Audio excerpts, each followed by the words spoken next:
ਵਾਹਿਗੁਰੂ। ਇੱਕ ਓੰਕਾਰ ਸਤਨਾਮ ਕਰਤਾ ਪੁਰਖ ਨਿਰਭਉ ਨਿਰਵੈਰ ਅਕਾਲ ਮੂਰਤ ਅਜੂਨੀ ਸੈਭੰ ਗੁਰ ਪ੍ਰਸਾਦ। ਜੇਤਾ ਜੀਉ ਪਿੰਡ ਸਭ ਤੇਰਾ, ਤੂੰ ਅੰਤਰ ਜਾਮੀ ਪੁਰਖ ਭਗਵਾਨ। ਦਾਸਨ ਦਾਸ ਕਹਿ ਜਨ ਨਾਨਕ, ਜਿਹਾ ਤੂੰ ਕਰਾਹੇ ਤਿਹਾ ਕਰੀ ਵਖਿਆਣ।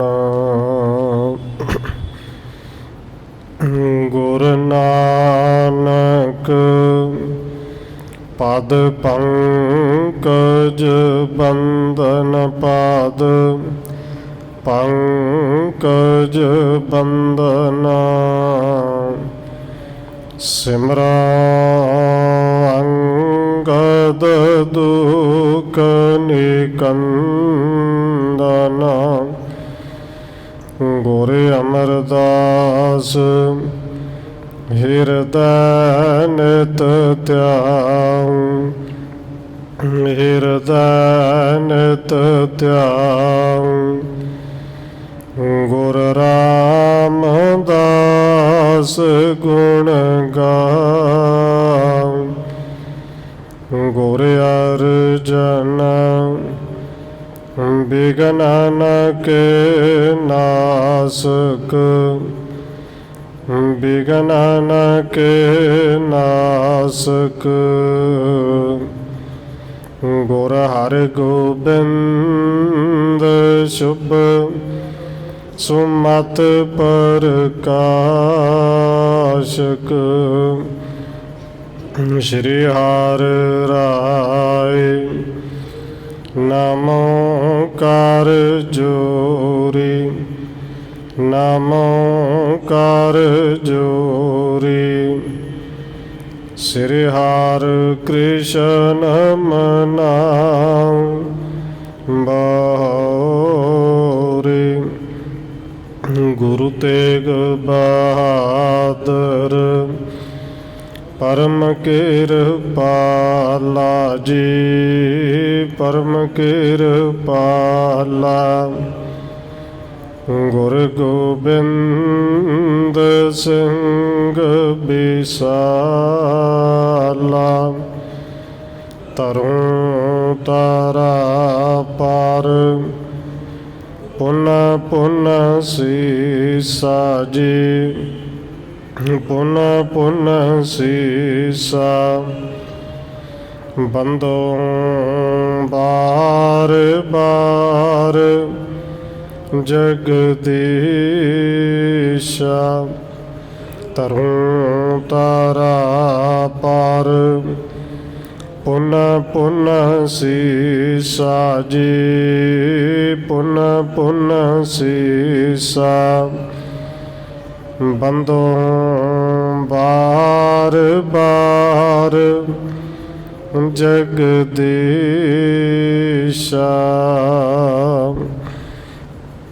ਜਿਸ ਮੈਂ ਅੰਮ੍ਰਿਤ ਗਿਆਨ ਹੈ, ਮਾਣਕ ਭਗਤ ਬੈਰਾਗ।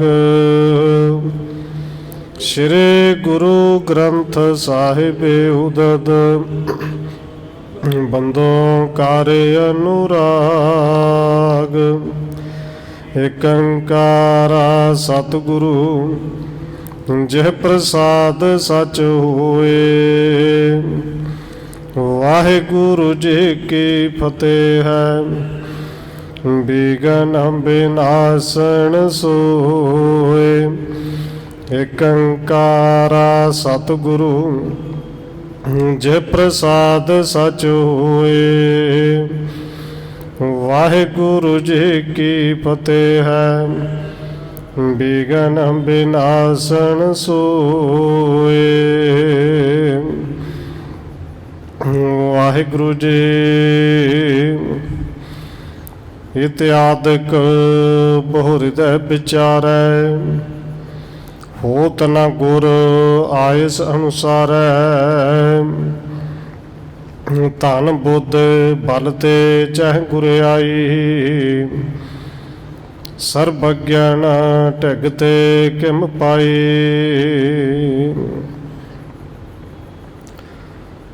परम सन्मानयोग सतगुरु चवर छत्र तखत दे मालिक हाजरा हजूर,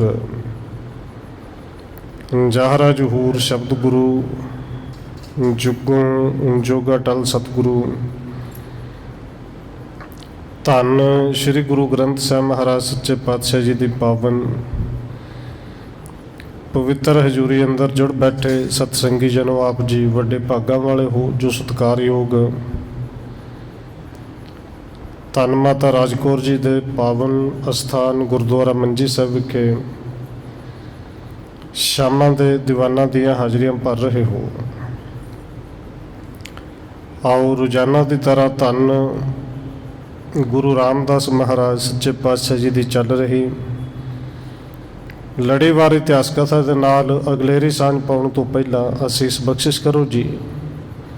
रसना नूं करो पवित्र, जितने भी जुड़ बैठे हो लवाओ हाजरी। आखो जी वाहिगुरु जी का खालसा, वाहिगुरु जी की फतेह। इत्यादिक बहु हृदय विचारै, होत ना गुर आयस अनुसारै। कविराज कवि संतोख सिंह जी अगे लिख रहे हैं कि जिवें पिछले प्रकरणों में आप जी ने सरवण किया सी, धन गुरु अर्जन देव महाराज जी ने लाहौर तो 2 चिट्ठियां भेजियां और ये दोवें चिट्ठियां जिहड़ियां ने प्रिथी चंद ने अपने कोलों लुको के रख लियां। धन गुरु रामदास जी के कोल चिट्ठियां जाण ही नहीं दित्तियां और सिख नूं बारों बार गुरु साहब तो मिले तो बिना ही दर्शन भी नहीं करन दिते कि जदों दूजी बार भी छेती दे नाल लाहौर भेज दिता है कि भाई छेती जा, उत्थे मेरा छोटा भरा तेरे सीने का इंतजार करता होना है। और दूसरी बारी सिख आग्ञा मन के उत्थों वापस चला तो गया। सिख के मन में भी शंका आई कि किते ये चिट्ठी गुरु साहब जी तक पहुँचती ना हो, ये इन्नी छेती छेती मैनूं बारों बार भेजदा क्यों है। उधर जिहड़ा प्रिथी चंद है वो मन में कई तरह दी विचारा कर रहा है कि 6 साल 2-3 महीने की उम्र गुरु पिता की रह गई है, तो जो हो सके इन्ना समा गुरु अर्जन देव जी नूं मैं गुरु पिता के नाल मिलन ही ना दिया। तो जे वो मिल गए तो बाणी लिखन लग गए ने, बाणी बनाउण लग गए ने, गुरु साहब ने खुश हो जाना, गुरता गद्दी उन्होंने दे देनी है। और कवि संतोख सिंह जी लिखते हैं ये प्रिथिया जिहड़ा है रुपये पैसे दे करके और चलाकियां करके गुरता गद्दी लेना चाहता है कि इन्हां चलाकियां दे नाल हुण वो नहीं ना जानता कि जिहड़ा समर्थ गुरु है ये गुरता गद्दी देनी है, वो गुरु नूं इवें छलिया नहीं जा सकता। इत्यादिक वो इस तरह की गिनतियां मिनतियां अपने मन च विचारता है। तो कवि संतोख सिंह जी लिख रहे हैं कि धन बुद्ध बल ते चाहे गुरियाई, सर्वज्ञान ढिगते किम पाई। कि जिहड़ा प्रिथी चंद है वो धन करके अपनी बुद्ध चलाकियां करके ताकत करके गुरियाई लेना चाहता है, पर सर्वज्ञान ढिगते किम पाई।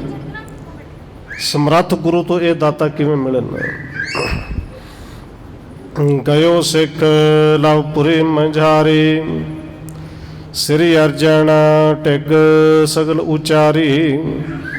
कहते दूजे चिट्ठी देने तो बाद वो सिख लाहौर वापस पहुंचा, जाके सतगुरु धन गुरु अर्जन देव जी नूं गुरु पुत्र जान के नमस्कार की और फिर सारी गलबात उस जाके सुनाई कि बिना कहे पृथ्वी ने लीनी, गुर टिक दई कितों नह दीनी। ਇਹ ਸਿੱਖ ਕਹਿੰਦਾ ਕਿ ਸਤਿਗੁਰੂ ਜੀ ਪ੍ਰਿਥੀ ਨੂੰ ਮੈਂ ਕਿਹਾ ਵੀ ਨਹੀਂ ਕਿ ਚਿੱਠੀ ਲੈ ਕੇ ਆਇਆ। ਉਹਨੇ ਬਿਨਾਂ ਕਹਿਣ ਤੋਂ ਆਪਣੇ ਆਪ ਕਹਿੰਦਾ ਕਿ ਜੇ ਚਿੱਠੀ ਲੈ ਕੇ ਆਇਆ ਮੈਨੂੰ ਦੇ ਦੇ। ਬਿਨਾਂ ਕਹਿਣ ਤੋਂ ਚਿੱਠੀ ਲਈ ਹੈ ਤੇ ਸਤਿਗੁਰੂ ਜੀ ਅੱਗੇ ਗੁਰੂ ਜਾਣਦਾ ਹੈ ਕਿ ਉਹ ਚਿੱਠੀ ਅੱਗੇ ਸਤਿਗੁਰੂ ਜੀ ਨੂੰ ਪ੍ਰਿਥੀ ਚੰਦ ਨੇ ਦਿੱਤੀ ਹੈ ਕਿ ਨਹੀਂ ਦਿੱਤੀ, ਪਰ ਮੇਰੇ ਹੱਥ ਤੋਂ ਪ੍ਰਿਥੀ ਚੰਦ ਨੇ ਉਹ ਚਿੱਠੀ ਲੈ ਲਈ ਹੈ। ਝੂਠੋ ਸੋ ਬੋਲਤ ਲਖ ਪਾਇਵ, ਕੀਨਸ ਮੋਹੇ ਬਿਦਾ ਉਤਲਾਇਵ। ਔਰ ਸਿੱਖ ਨੇ ਨਾਲ ਹੀ ਆਪਣੇ ਮਨ ਦੀ ਸ਼ੰਕਾ ਉੱਥੇ ਜ਼ਾਹਰ ਕਰ ਦਿੱਤੀ। ਸਿੱਖ ਸੰਗਤਾਂ ਲਾਹੌਰ ਦੀਆਂ ਬੈਠੀਆਂ ਨੇ ਤੇ ਸਾਰਿਆਂ ਦੇ ਵਿੱਚ ਸਿੱਖ ਕਹਿੰਦਾ ਕਿ ਸਤਿਗੁਰੂ ਜੀ ਮੈਨੂੰ ਤਾਂ ਲੱਗਦਾ ਹੈ ਕਿ ਤੁਹਾਡਾ ਵੱਡਾ ਭਰਾ ਹੈ ਤੇ ਸਤਿਕਾਰਯੋਗ, ਪਰ ਮੈਨੂੰ ਲੱਗਦਾ ਕਿ ਝੂਠ ਬੋਲ ਰਿਹਾ ਹੈ। ਕੀਨਸ ਮੋਹੇ ਬਿਦਾ ਉਤਲਾਇਵ, ਜਿੰਨੀ ਛੇਤੀ ਦੇ ਨਾਲ ਮੈਨੂੰ ਉੱਥੋਂ ਵਾਪਸ ਤੋਰਿਆ ਨਾ ਕਿ ਤੈਨੂੰ ਦਰਸ਼ਨ ਕਰਨ ਦੀ ਵੀ ਲੋੜ ਨਹੀਂ, ਹੁਣੇ ਵਾਪਸ ਚਲਾ ਜਾ। ਤੇ ਮੈਨੂੰ ਲੱਗਦਾ ਕੋਈ ਝੂਠ ਬੋਲਦਾ ਹੈ।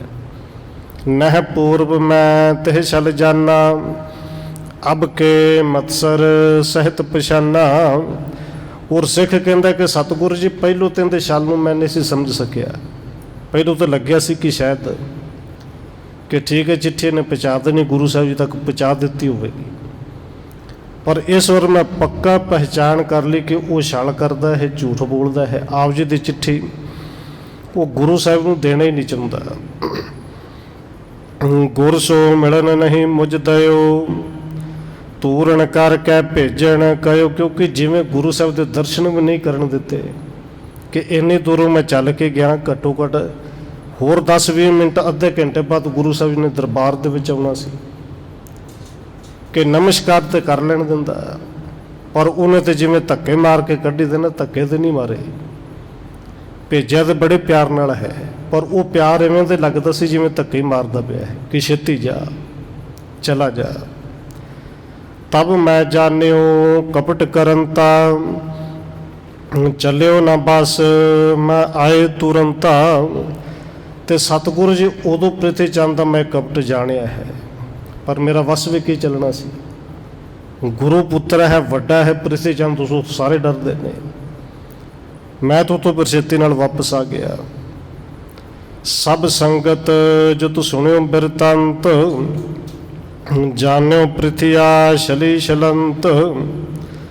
ਹੁਣ ਲਾਹੌਰ ਦੀ ਸਾਰੀ ਸੰਗਤ ਨੇ ਇਹ ਤਾਂ ਬਿਲਕੁਲ ਪਰਖ ਕਰ ਲਈ, ਜਾਣ ਲਿਆ ਇਹ ਪ੍ਰਸੰਗ ਸੁਣ ਕੇ ਕਿ ਪ੍ਰਿਥੀ ਚੰਦ ਸੱਚਮੁੱਚ ਛਲ ਕਰਦਾ ਹੈ।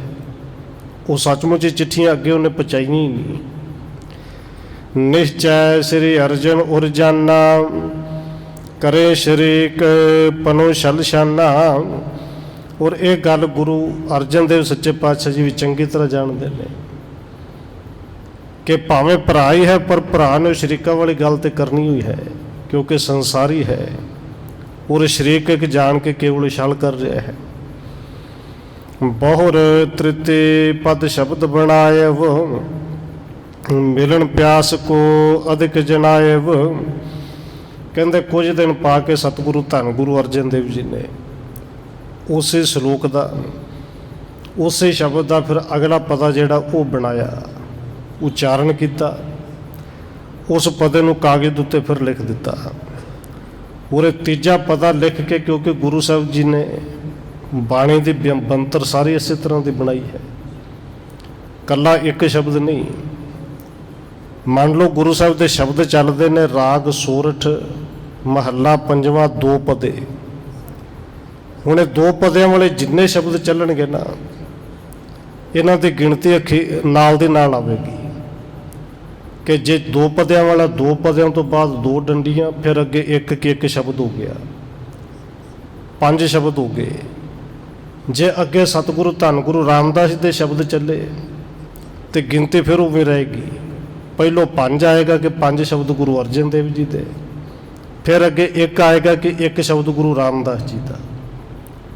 ਇਸੇ ਤਰ੍ਹਾਂ ਦੀ ਗਿਣਤੀ ਟੋਟਲ ਚੱਲਦੀ ਹੈ। ਫਿਰ ਅਖੀਰ ਤੇ ਜਾ ਕੇ 2 ਪਦਿਆਂ ਵਾਲੇ ਜਦੋਂ ਸ਼ਬਦ ਖਤਮ ਹੁੰਦੇ ਨੇ, ਉੱਥੇ ਜਿੰਨੇ ਗੁਰੂ, ਜਿਹੜੇ ਗੁਰੂ ਸਾਹਿਬ ਦੇ ਸ਼ਬਦ, ਉਹ ਸ਼ਬਦਾਂ ਦੀ ਗਿਣਤੀ ਤੇ ਪਿੱਛੇ ਟੋਟਲ ਕੁੱਲ ਸ਼ਬਦਾਂ ਦੀ ਗਿਣਤੀ ਗੁਰੂ ਸਾਹਿਬ ਜੀ ਨੇ ਨਾਲ ਦੀ ਨਾਲ ਲਿਖੀ ਹੋਈ ਹੈ।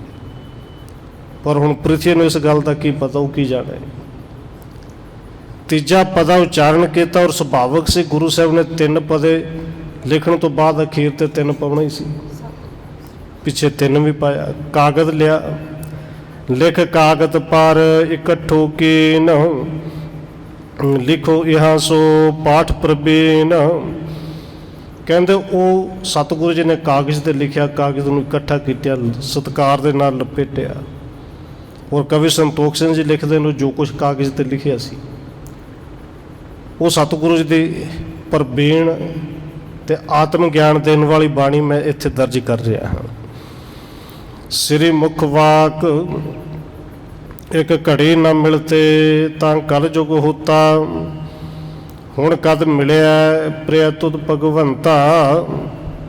ਮੋਹਿ ਰਹਿਣ ਨਾ ਵਿਹਾਵੈ ਨੀਂਦ ਨ ਆਵੈ, ਬਿਨ ਦੇਖੇ ਗੁਰ ਦਰਬਾਰੇ ਜੀਓ।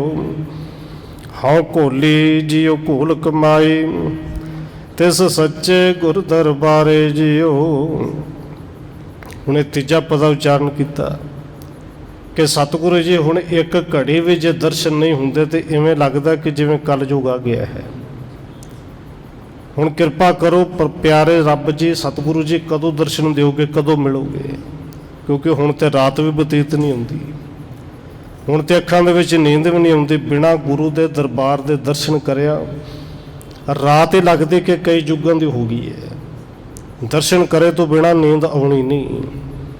ਸਤਿਗੁਰੂ ਜੀ ਕਿਰਪਾ ਕਰੋ, ਮੈਂ ਆਪ ਜੀ ਤੋਂ ਘੋਲ ਕਮਾਈ, ਆਪ ਜੀ ਤੋਂ ਕੁਰਬਾਨ ਜਾਨਾ ਹਾਂ, ਪਰ ਗੁਰੂ ਦਰਬਾਰ ਦੇਖੇ ਤੋਂ ਬਿਨਾਂ ਅੰਦਰ ਸ਼ਾਂਤੀ ਨਹੀਂ। ਚੌਪਈ ਕਹਿ ਸਿੱਖ ਕੋ ਨੀਕੇ ਸਮਝਾਇਓ, ਅਬ ਕੇ ਜਾਹੋ ਗੁਰੂ ਜਿਸ ਥਾਇਓ। ਕਹਿੰਦੇ ਹੁਣ ਤੀਸਰੀ ਚਿੱਠੀ ਸਤਿਗੁਰੂ ਧੰਨ ਗੁਰੂ ਅਰਜਨ ਦੇਵ ਜੀ ਨੇ ਉਸ ਸਿੱਖ ਨੂੰ ਦਿੱਤੀ ਔਰ ਇਸ ਵਾਰੀ ਚੰਗੀ ਤਰ੍ਹਾਂ ਸਮਝਾਇਆ ਕਿ ਜਿਹੜੇ ਸਥਾਨ ਤੇ ਸਤਿਗੁਰੂ ਗੁਰੂ ਪਿਤਾ ਜੀ ਬੈਠੇ ਹੋਣਗੇ, ਦਰਬਾਰ ਲੱਗਿਆ ਹੋਏਗਾ। ਮਿਲੋ ਨਾ ਪ੍ਰੀਤੀਏ ਕੋ ਤਹ ਜਾਏ, ਜਬ ਗੁਰ ਸੰਗਤ ਬੈਠੇ ਆਏ। ਕਿ ਸਮਾਂ ਵਿਚਾਰ ਕੇ ਉਸ ਕੋ ਸਮੇਂ ਜਾਣਾ ਹੈ ਕਿ ਜਦੋਂ ਸਤਿਗੁਰੂ ਗੁਰੂ ਪਿਤਾ ਜੀ ਦਰਬਾਰ ਦੇ ਵਿੱਚ ਸੰਗਤ ਦੇ ਵਿੱਚ ਬੈਠੇ ਹੋਣਗੇ ਔਰ ਪਹਿਲੋਂ ਜਾ ਕੇ ਪ੍ਰਿਥੀ ਚੰਦ ਨੂੰ ਨਹੀਂ ਮਿਲਣਾ। ਬਸ ਪ੍ਰਿਥੀ ਚੰਦ ਤੋਂ ਇਹ ਕਹਿ ਲਈ ਕਿ ਆਪਣੇ ਆਪ ਤੋਂ ਲੁਕਾ ਕੇ ਜਾਣਾ ਹੈ। ਪ੍ਰਿਥੀ ਚੰਦ ਤੋਂ ਉਹਦੇ ਨਜ਼ਰ ਹੀ ਨਹੀਂ ਆਉਣਾ, ਉਹਦੇ ਸਾਹਮਣੇ ਨਹੀਂ ਜਾਣਾ। ਤਬੇ ਅਚਾਨਕ ਜਾਵੋ ਪਾਸ, ਕਰੋ ਸਮਰਪਣ ਇਹ ਅਰਦਾਸ। ਤੇ ਧੰਨ ਗੁਰੂ ਅਰਜਨ ਦੇਵ ਜੀ ਸਿੱਖ ਨੂੰ ਸਮਝਾਓ ਕੇ ਕਹਿੰਦੇ ਨੇ ਕਿ ਵੀ ਜਦੋਂ ਸੰਗਤ ਬੈਠੀ ਹੋਏਗੀ, ਗੁਰੂ ਸਾਹਿਬ ਜੀ ਦਰਬਾਰ ਦੇ ਵਿੱਚ ਹੋਣਗੇ, ਪ੍ਰਿਥੀ ਚੰਦ ਤੋਂ ਬਚ ਕੇ ਜਾਣਾ ਹੈ ਤੇ ਅਚਾਨਕ ਹੀ ਸੰਗਤ ਦੇ ਵਿੱਚ ਜਾਣਾ, ਗੁਰੂ ਪਿਤਾ ਜੀ ਦੇ ਕੋਲ ਜਾ ਕੇ ਦਰਸ਼ਨ ਕਰਕੇ ਇਹ ਚਿੱਠੀ ਉਹਨਾਂ ਦੇ ਚਰਨਾਂ ਵਿੱਚ ਰੱਖਣੀ। ਇਹ ਚਿੱਠੀ ਨਹੀਂ, ਇਹ ਸਾਡੀ ਅਰਦਾਸ ਹੈ ਔਰ ਸਾਡੀ ਅਰਦਾਸ ਵੀ ਇਹੀ ਕਰਨੀ ਹੈ। ਹਮ ਦਿਸ ਤੇ ਬੰਧਨ ਕੋ ਕਰੀਐ, ਕਰ ਜੋਰੋ ਚਰਨਨ ਸਿਰ ਧਰੀਐ। ਤੇ ਨਾਲ ਹੀ ਸਤਿਗੁਰੂ ਧੰਨ ਗੁਰੂ ਅਰਜਨ ਦੇਵ ਜੀ ਕਹਿੰਦੇ ਨੇ, ਭਾਈ ਸਿੱਖਾ ਤੇਰੇ ਤੇ ਵੱਡੇ ਭਾਗ ਨੇ ਕਿ ਤੂੰ ਜਾਣਾ, ਸਤਿਗੁਰੂ ਜੀ ਨੂੰ ਨਮਸਕਾਰ ਕਰਨੀ ਹੈ, ਮੱਥਾ ਟੇਕਣਾ ਹੈ। ਭਾਈ ਸਾਡੇ ਵੱਲੋਂ ਵੀ ਸਤਿਗੁਰੂ ਦੇ ਚਰਨਾਂ ਵਿੱਚ ਇੱਕ ਵਾਰੀ ਮੱਥਾ ਟੇਕਦੀ, ਸਾਡੇ ਵੱਲੋਂ ਗੁਰੂ ਪਿਤਾ ਦੇ ਚਰਨ ਜਿਹੜੇ ਨੇ ਉਹ ਹੱਥਾਂ ਨਾਲ ਸਪਰਸ਼ ਕਰਨੀ। ਇੱਥੇ ਕਵੀ ਰਾਜ ਨੇ ਇਹ ਅਧਿਆਇ ਖਤਮ ਕੀਤਾ ਹੈ ਔਰ ਅਗਲਾ ਅਧਿਆਇ ਫਿਰ ਇੱਥੋਂ ਸ਼ੁਰੂ ਕਰਦੇ ਲਿਖਦੇ ਨੇ। ਦੋਹਰਾ ਮਿਲੋ ਨਾ ਪ੍ਰੀਤੀਏ ਕੋ ਪ੍ਰਥਮ, ਸਮਝਾਇਓ ਬਹੁ ਬਾਰ। ਦਏ ਪੱਤਰ ਕਾ ਸਿੱਖ ਕਰ, ਗੁਰ ਕੋ ਬੰਧਨ ਧਾਰ। ਅਗਲਾ ਅਧਿਆਇ ਨੰਬਰ 20 ਸ਼ੁਰੂ ਕਰਦੇ ਲਿਖਦੇ ਨੇ ਕਿ ਧੰਨ ਗੁਰੂ ਅਰਜਨ ਦੇਵ ਜੀ ਨੇ ਉਸ ਚਿੱਠੀ ਸਿੱਖ ਨੂੰ ਦਿੱਤੀ ਔਰ ਬਾਰ-ਬਾਰ ਸਮਝਾਇਆ ਕਿ ਪ੍ਰਿਥੀ ਚੰਦ ਨੂੰ ਪਹਿਲੋਂ ਨਹੀਂ ਮਿਲਣਾ। ਗੁਰੂ ਸਾਹਿਬ ਦੇ ਦਰਸ਼ਨ ਕਰਨ ਤੋਂ ਬਾਅਦ ਬੇਸ਼ੱਕ ਮਿਲੇ, ਕੋਈ ਮਨਾ ਨਹੀਂ, ਰੋਕਦਾ ਕੋਈ ਨਹੀਂ, ਪਰ ਪਹਿਲੋਂ ਨਹੀਂ ਮਿਲਣਾ। ਪੱਤਰਕਾ ਦੇ ਕੇ ਇਹ ਸਮਝਾ ਕੇ ਘੱਲਿਆ ਕਿ ਗੁਰੂ ਸਾਹਿਬ ਦੇ ਚਰਨਾਂ 'ਚ ਮੇਰੇ ਵੱਲੋਂ ਵੀ ਨਮਸਕਾਰ ਕਰਨੀ ਹੈ। ਚੌਪਈ ਧਿਆਨ ਪਿਤਾ ਗੁਰ ਕੋ ਔਰ ਧਰਿਓ, ਮਨ ਕਾਰੇ ਪਗ ਪ੍ਰਣਾਮ ਕੋ ਕਰਿਓ। ਧੰਨ ਗੁਰੂ ਅਰਜਨ ਦੇਵ ਜੀ ਨੇ ਗੁਰੂ ਪਿਤਾ ਧੰਨ ਗੁਰੂ ਰਾਮਦਾਸ ਜੀ ਦਾ ਸਿਮਰਨ, ਉਹਨਾਂ ਦਾ ਧਿਆਨ ਆਪਣੇ ਹਿਰਦੇ ਵਿੱਚ ਧਾਰਨ ਕੀਤਾ ਹੋਇਆ ਹੈ ਤੇ ਮਨ ਹੀ ਮਨ ਦੇ ਵਿੱਚ ਉੱਥੋਂ ਗੁਰੂ ਸਾਹਿਬ ਦੇ ਚਰਨਾਂ 'ਚ ਪ੍ਰਣਾਮ ਵੀ ਕੀਤੀ। ਹਿਰਦੈ ਪ੍ਰੇਮ ਕੇ ਖੈਂਚ ਬਿਸਾਲੇ, क्यों नह जानो मोर हवाले। और अंदर जदों प्रीत होवे, प्रेम की खिच होवे, फिर इवें दे वलवले उठते ने कि सतगुरु जी मेरे प्यार नूं क्यों नहीं जानते, मेरा हाल चाल मेरी खबरसार क्यों नहीं लेंदे। दीन बंद प्रभ अंतरजामी, किरपा सिंध सुखदायक स्वामी। है कृपा दे सिंधु, कृपा दे सागर सतगुरु, सुखां दे दाते स्वामी गुरु पिता तुसी अंतरजामी हो। तुहाडा ना ही दीन बंधु है। दिन मैं खान पान नह भावत, निस मैं परे नींद नह आवत। कि सतगुरु जी दिन दे समय खाना पीना पाउंदा नहीं। दिन जिहड़ा इवें लगदा कि कई युग लंघ गए, एक दिन बतीत हुंदा है। रात जिहड़ी बतीत ही नहीं हुंदी कि पता नहीं किन्ने कुछ युग लंघे ने। अखां दे विच नींद नहीं आउंदी। लख्यो नलायक मोहे भुलायव, दर्शन को नित चित अकुलायव। और धन सतगुरु, धन गुरु अर्जन देव जी। और गुरु का सिख जिहड़ा है असल में उनके अंदर भावना ही इस तरह की होंदी है। देखो भावें साडे वर्गे तो गुरु नूं उलांभा दे देंदे ने, कोई दुख आ जाए, कारोबार च नुकसान हो जाए तो अरदास बेनती भी करने, गुरु नूं उलांभा भी देने। पर धन गुरु अर्जन देव महाराज सच्चे पातशाह जी बेनतियां करते हैं और उलांभा गुरु पिता नूं नहीं, अपने आप च कमी महसूस करते हैं कि सतगुरु जी लखो नलायक मोहे भुलायव। कि मेरे विच कमी है, इन्ना ही मैं नलायक हाँ कि तुसीं मैनूं भुला ही दिता है। दर्शन को नित चित अकलायव, दर्शनां लई नित मैं व्याकुल हो रहा, पर तुसीं अपने दर्शनां दे लायक क्यों नहीं जाणिया। मेरे विच एडी वड्डी कमी है। इत्यादक अनेक मन गिणती, अंतरगते करत चित बिनती। और ये सतगुरु दे अंदर दियां गल्लां ने। कवि संतोख सिंह जी क्योंकि कवि ने कि धन गुरु अर्जन देव जी इस तरह दी अरदासा बेनतियां अपने अंतर्गत करते होणगे। अरदासा बेनतियां करते हैं, कई तरह की गिनतियां मिनतियां करते हैं। सतगुरु जाने और को प्रेम, प्रेम बसी हुए जिनको नेम। पर अगे कवि संतोख सिंह जी लिखते हैं सतगुरु क्योंकि समर्थ ने, वो तो धन गुरु अर्जन देव जी के अंदर दे प्रेम नूं जानते हैं। वो तो है ही प्रेम दे वसी, है अंतरजामी, जानते सब कुछ ने, पर याद क्यों नहीं करते, बुलाते क्यों नहीं। कहते परखे हैं सुत आयस अनुसारी, देन है ते जग गुरता भारी। क्योंकि ये गुरता बड़ी वड्डी पदवी है, बड़ी भारी पदवी है। गुरु साहब जी ने पदवी देनी है, इस करके परख करनी चाहते हैं कि साडे आग्या दे विच रहिंदे ने कि नहीं। क्योंकि आग्या दे विच कई महीने बतीत हो गए ने, हुण वो अपने आप ही आउंदे ने कि जां साडे बुलाउण दा हजे इंतजार करदे ने। लवपुर ते लेकर अरदास, गमणियों सिख तरे गुरियास। उधर वो लाहौर तो गुरु का सिख जिहड़ा है गुरु का पत्तर लैके, बिना पत्तर लैके अमृतसर नूं चल पिया है। और मन दे विच सतगुरु धन गुरु रामदास दे दर्शनां दी आस लैके चलिया कि इस वारी सतगुरु जी कृपा करियो, दर्शन दे दिओ। मग उलंग सगरो क्रम करके, मिलो हजूर समो सो विचर कै। हुण सिख अरदासां मन दे विच करदा जांदा है कि सारा रस्ता लंघ के जावांगा, पर गुरु दरबार दे विच जावांगा उदों ही कि जदों समा होएगा गुरु साहब जी दरबार दे विच होणगे, चाहे सवेरे जाके ते चाहे शामी जावां, ते जाना उस टाइम जदों गुरु साहब जी दरबार दे विच होणगे। जब दिन जाम रहियो तब आयव, पिखे न प्रिथिया आप बचायव। कहते दिन का एक पैर रह गया सी, शामां दा समा सूदर दी चौंकी का समा हो चुकिया सी जदों सिख लाहौर तो चल के अमृतसर पहुंचा है। और इस सिख ने अपने आप को ਪ੍ਰਿਥੀ ਚੰਦ ਤੋਂ ਬਚਾਇਆ है कि ध्यान ਦੇ ਨਾਲ ਦੇਖਦਾ ਕਿਤੇ ਪ੍ਰਿਥੀ ਚੰਦ ਵੇਖ ਨਾ ਲਵੇ। सतगुरु जहाँ दीवान लगायब प्रिसव्यो तहाँ अचानक जायब। कहते उधरों सोधर की चौंकी लगी हुई है, सतगुरु धन गुरु रामदास जी दीवान ला के बैठे ने। ये सिख अचानक जाके संगत विच प्रवेश कर गया कि हुण संगत विच आ गया हाँ। ਪ੍ਰਿਥੀ ਚੰਦ ने देखा नहीं और अगे जाके सतगुरु के चरणों के कोले पहुँचा है। हाथ जोर बंधन को ठानी पुण संगत की नमो बखानी। जदों सोधर की चौंकी का भोग पाया गया, सोधर का पाठ हो गया, इस सिख ने हाथ जोड़ के सब तो पहलों सतगुरु जी को नमस्कार की। फिर लाहौर दियां संगतां वालों एक बारी मत्था टेकिया, तीजे बारी धन गुरु अर्जन देव जी वालों फिर मत्था टेकिया कि धन गुरु अर्जन देव जी ने आप जी को नमस्कार की है।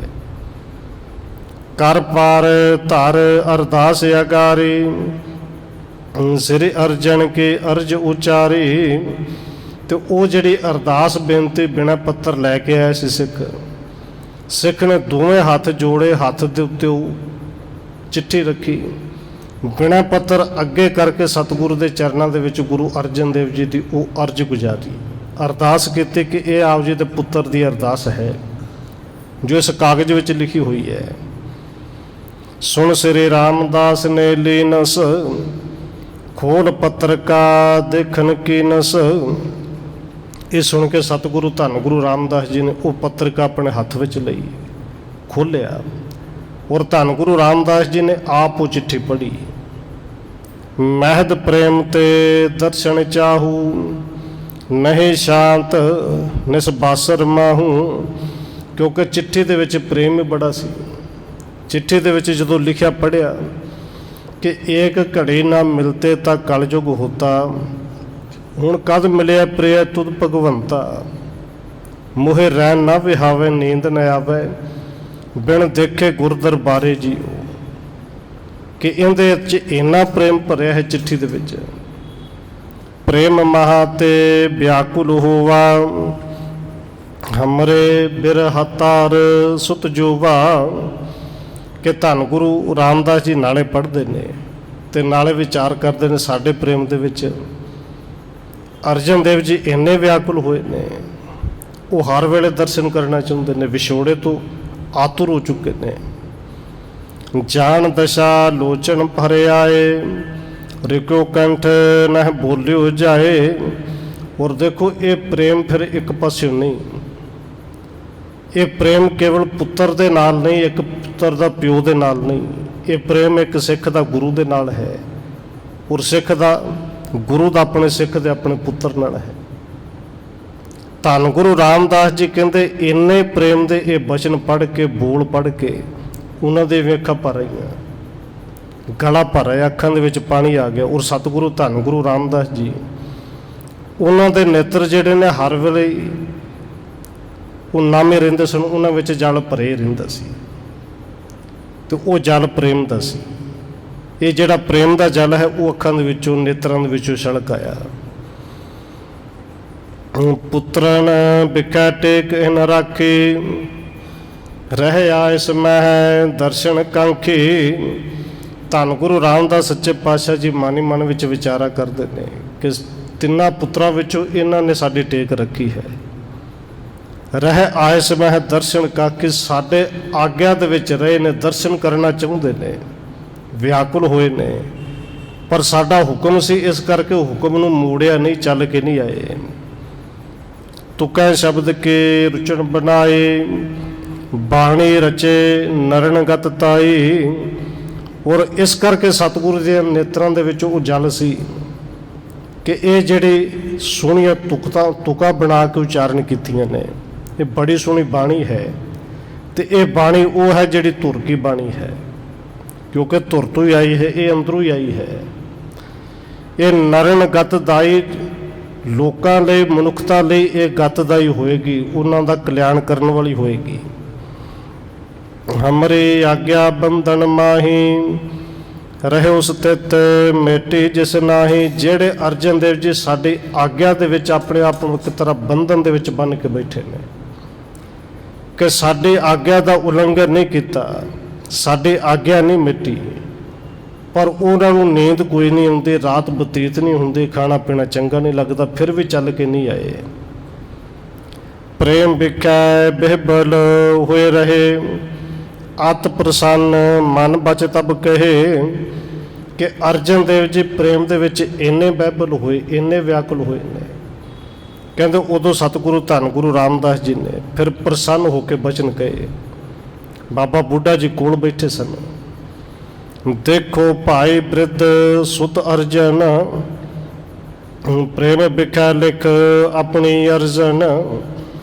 कहते प्रसन्न होकर सतगुरु धन गुरु रामदास जी ने यह पत्रिका बाबा बुढ़ा जी नूं विखाई कि भाई बिरद जी, भाई बुढ़ा जी, आ देखो सुत अर्जन, पुत्र अर्जन ने प्रेम विख्या लिख अपनी अर्जन, प्रेम दे विच ये अर्जी लिख के भेजी है, इनू पढ़ के देखो।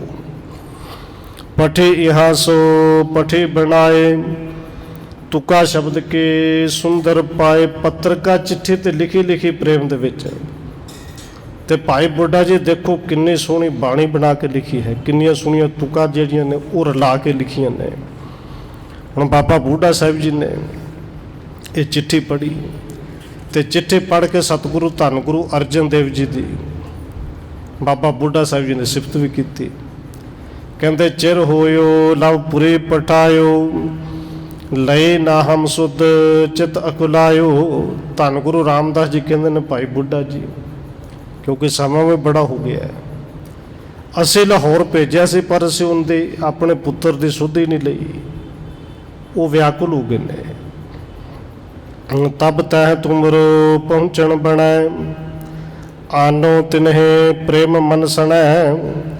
ते सतगुरु धन गुरु रामदास जी कहते ने कि भाई बुढ़ा जी हुण असी चिट्ठी का जवाब नहीं भेजना, चिट्ठी का जवाब चिट्ठी लिख के नहीं भेजनी। हुण ते बाबा बुढ़ा जी तुहाडा जाना बनता है कि जिन्ना प्रेम उन्हां दे विच है, उन्ने प्रेम दे नाल तुसीं उन्हां नूं जाके लैके आओ। सुन सतगुर ते तब वृद्ध भाई, श्री अर्जन के बहु वडियाई। कहते उदों बाबा बूढ़ा साहिब जी ने धन गुरु रामदास जी के बचन सुने, आग्या सी हुक्म सी, 7 भजन करके नाले मन्निया, ते नाले धन गुरु अर्जन देव जी की बड़ी वडियाई की, क्योंकि वो तो शुरू तो ही आप जी के हुक्म के रहने वाले ने, शुरू तो निमरता विच रहने वाले ने। और उन्होंने लाहौर जाने तो पहलों बचन भी कहे सन कि सतगुरु जी ये तो तुसीं विआह के प्रोग्राम च भेज रहे हो, बड़ा खुशी का काम है, जे तुसीं लाहौर सीस देने वास्ते भी भेजो ना तो मैं भी डेर फिर भी नहीं सी लाउणी। और बचन गुरु साहिब जी ने पहलों कहे सन, क्योंकि जानते भी सन उत्थे जाके सीस देना भी है, कि जे तुसीं ये कह के भेजो कि उत्थे जाके मौत हो जानी है, उत्थे सीस देना पैना है, कि सतगुरु जी देर तो मैं फिर भी नहीं सी लाउणी। बाबा बुढ़ा जी कहते ने ये बचन वो आप जी नूं पहलू कह के गए सन। लग्यो सराहण शील विसाला, लेश अहंकार नहीं किस काला। बाबा बुढ़ा साहिब जी सिफत करते गए, कहते बड़े शील सुभाव दे ने, अहंकार दे लेश मात्र भी नहीं श्री अर्जन देव जी दे विच। रावर के आयस को पाए, होत प्रात के लवपुर जाए। बाबा बुढ़ा साहिब जी ने हाथ जोड़ के शीश झुकाया कि सतगुरु जी आप जी का हुक्म है, तो कल सवेरे दिन चढ़दे नाल मैं लाहौर नूं चाले पा देंगा, क्योंकि सिख शाम के समय आया, रात पै गई है। मैं आन होंगो अमृतसर में, जिनके अति लालसा उर्मै। बाबा बुढ़ा साहिब जी कहते हैं सतगुरु जी मैं आप जाके उन्होंने नाल लैके आवांगा अमृतसर दे विच, कि जिन्हां दे मन विच एडी दर्शनां दी लालसा है, तो फिर इन्ने सत्कार नाल लियाउणा तो सचमुच बनता है। इन कह सुन कै निशा बिताई, चलत भयो मग बुढ़ा भाई। कहते इस तरह कह सुन के बचन बिलास करके रात बतीत की। सवेर का जदों दिन चढ़िया, चढ़ा चढ़िया, बाबा बुढ़ा साहिब जी ने उस वेले रस्ता फड़िया, लाहौर नूं चल पे। एक निशा बस कै पुर गयो, ਧਰਮਸਾਲ ਮਹਿ ਪ੍ਰਾਪਤ ਭਇਓ, ਕਿਉਂਕਿ ਅੰਮ੍ਰਿਤਸਰ ਤੋਂ ਲਾਹੌਰ ਜਾਣਾ ਹੈ। ਔਰ ਜਾਣਾ ਕਦੇ ਤੇ ਹੈ, ਰੱਥ ਹੈ, ਅੱਗੇ ਬਲਦ ਨੇ, ਸਮਾਂ ਲੱਗਦਾ। ਆਰਾਮ ਨਾਲ ਗਏ, ਇੱਕ ਰਾਤ ਜਿਹੜੀ ਰਾਹ ਦੇ ਵਿੱਚ ਬਤੀਤ ਕੀਤੀ। ਅਗਲੇ ਦਿਨ ਸਵੇਰੇ ਕਹਿੰਦੇ ਨੇ ਧਰਮਸ਼ਾਲਾ ਦੇ ਵਿੱਚ ਪਹੁੰਚੇ, ਜਿੱਥੇ ਸਤਿਗੁਰੂ ਧੰਨ ਗੁਰੂ ਅਰਜਨ ਦੇਵ ਜੀ ਰਹਿੰਦੇ ਨੇ, ਜਿਹੜਾ ਧੰਨ ਗੁਰੂ ਅਰਜਨ ਦੇਵ ਜੀ ਦੇ ਪਿਤਾ ਗੁਰੂ ਰਾਮਦਾਸ ਜੀ ਦਾ ਘਰ ਹੈ, ਜਿਹੜਾ ਹੁਣ ਧਰਮਸ਼ਾਲਾ ਬਣਿਆ ਹੈ। ਤੇ ਜਦੋਂ ਬਾਬਾ ਬੁੱਢਾ ਸਾਹਿਬ ਜੀ ਧਰਮਸ਼ਾਲਾ ਦੇ ਵਿੱਚ ਗਏ ਨੇ, ਦੇਖ ਇਸੈ ਸਿੱਖ ਜੇ ਸਮੁਦਾਇ, ਸ੍ਰੀ ਅਰਜਨ ਜੁਤ ਉਠ ਅਗਵਾਈ। ਸਿੱਖਾਂ ਨੇ ਦੇਖਿਆ ਕਿ ਬਾਬਾ ਬੁੱਢਾ ਸਾਹਿਬ ਜੀ ਆਏ ਨੇ। ਉਸੇ ਵੇਲੇ ਧੰਨ ਗੁਰੂ ਅਰਜਨ ਦੇਵ ਜੀ ਨੂੰ ਦੌੜ ਕੇ ਸਿੱਖ ਨੇ ਖਬਰ ਕੀਤੀ ਕਿ ਸਤਿਗੁਰੂ ਜੀ ਬਾਬਾ ਬੁੱਢਾ ਸਾਹਿਬ ਜੀ ਆਏ ਨੇ। ਸਾਰੇ ਸਿੱਖ, ਸਾਰੀ ਸੰਗਤ ਬਾਬਾ ਬੁੱਢਾ ਸਾਹਿਬ ਦਾ ਸਤਿਕਾਰ ਕਰਨ ਲਈ, ਔਰ ਉਹਨਾਂ ਦੇ ਨਾਲ ਸਭ ਤੋਂ ਅੱਗੇ ਧੰਨ ਗੁਰੂ ਅਰਜਨ ਦੇਵ ਜੀ ਆਪ ਨਗਰ ਤੋਂ ਬਾਰ-ਬਾਰ ਆਏ ਨੇ ਕਿ ਗੁਰੂ का ਆਦ ਸਿੱਖ ਆਇਆ ਹੈ, ਬਾਬਾ ਬੁੱਢਾ ਸਾਹਿਬ ਜੀ ਆਇਆ ਹੈ। ਬੰਦਨ ਕਰੇ ਪਰਸ ਪਰ ਮਿਲੇ, ਬੈਠਾ ਰਿਓ ਕਰ ਆਦਰ ਭਲੇ।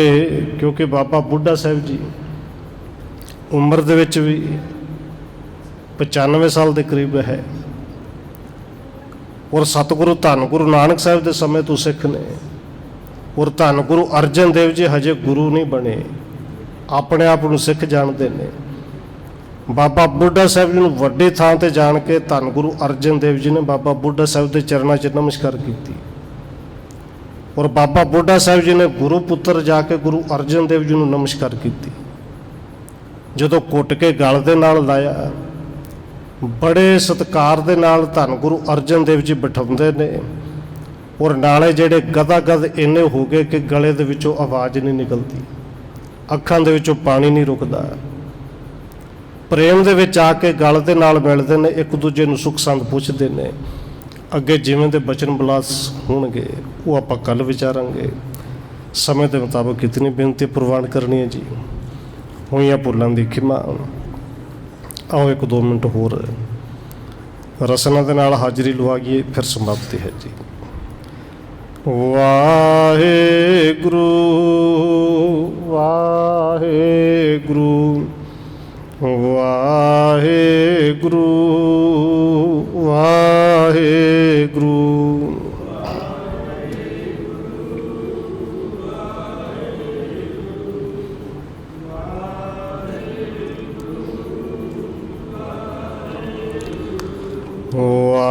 ਵਾਹਿਗੁਰੂ ਵਾਹਿਗੁਰੂ ਵਾਹਿਗੁਰੂ ਵਾਹਿਗੁਰੂ।